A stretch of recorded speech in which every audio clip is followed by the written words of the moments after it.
Well, hi, it's Sandra here from the WLA on a slightly windy afternoon, but lovely that it's so mild. Wanted to talk today about getting out of your head.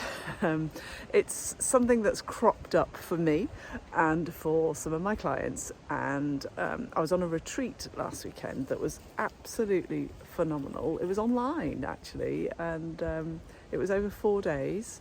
You would wonder how on earth it could be engaging, and it was. It was done absolutely brilliantly from the start to the end. The speakers were sensational. The breakout spaces were brilliant. The personal development time was fantastic. The whole thing was really, really, really well done.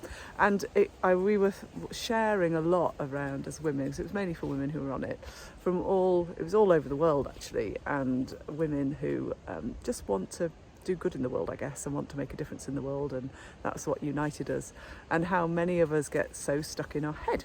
And I've done a lot of work over the last 3 years to get out of my head and listen far more to my intuition and listen to my inner wisdom, and it's been working brilliantly. It really has. As you've been following my journey, you know, I've created a really wonderful life.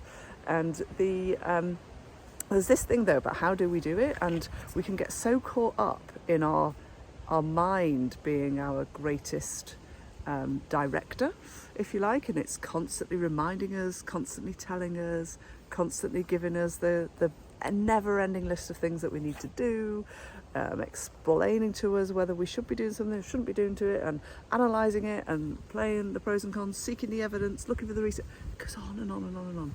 And what I'm learning, and over the last few years, and it again brought home at the weekend, is the more we can tap into our heart space and our gut space, the more empowered we feel, the more alive we feel, and how decisions become so much easier to make. And it's, as always, the first step is the recognition and awareness, and you can feel it because for me, I get a sinking of energy. I can feel my shoulders tightening and coming closer to me. I feel the pen and paper coming out, and I'm starting to analyse what's needed. And I just sense that I'm just not connected really. And then I'm like, oh, okay, need to stop. Breathing helps. You start to just take your mind off, because your mind needs something to focus on, because it's chatting away to you. And focus on breath is a really good thing. Even during the day, I might just take a couple of minutes just to go, right, just do some breath work, just breathe. And that just calms my nervous system down. It could also be that I put music on actually quite often. I like a bit of, I'm not going to share what I like actually, but I like a bit of uplifting music, let's say. And so I play a bit of music.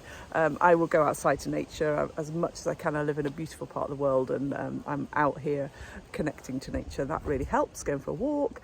And the things that I try to do during the day, so I don't sort of bang. Sometimes you can sort of think, oh, I'll do it tomorrow, and sometimes we can't. And I think there's this idea of bridging between activities you're working on. So whether you're bridging between meetings, hopefully you're not back to back to back, hopefully you're building in pieces of time for you to take a break, go get something to eat, and breathe. So building that in, and also just some work by Brendan Bouchard, I'll get his name right in a minute, and he is brilliant on this, and he talks a lot about how you have to change state depending on the meeting that you're next going into, and you physically need to stand up, stretch, do something to get yourself in a different mental state. Because seriously, if you're sat in your chair on Zoom and you're just clicking for the next meeting, then your productivity will go down, your thinking will go down, you'll feel knackered at the end of the day because you've been stuck in your head. And there's something about moving, there's something about getting the body re-engaged that helps the brain calm itself down. So I want you to think about, during the day, how much is your head, how much are you in your head analysing, thinking, researching, how much of that is constantly reminding you, and how often are you turning your mind off and just sitting with your intuition and your inspiration? And you've got to get into that. You've got to harness that. You've got to find a way of accessing that part of you that is wanting to help and support. And actually, when you do, enables you to feel in such a better place. So really, I the retreat always helps, doesn't it? Because the word retreat often means, oh, I can turn off. I've got permission to turn off. But I want you to have permission every day to turn off your brain and to tune in to what your emotions are telling you, what your senses are saying, what your intuition is guiding you to do. And all of that needs to be tied into your bigger vision that you have in the world. Where is the direction you're heading? What are the things that you want to create and manifest? What's the gifts that you have that you want to deploy even further?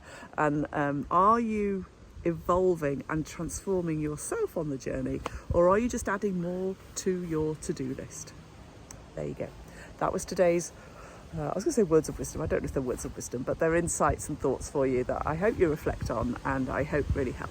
As always, if you've enjoyed this video, please press like, and if you want to subscribe to more, press the subscribe, and every time we do a new one, it'll pop up on your feed.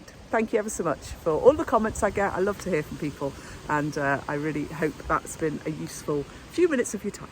Take care.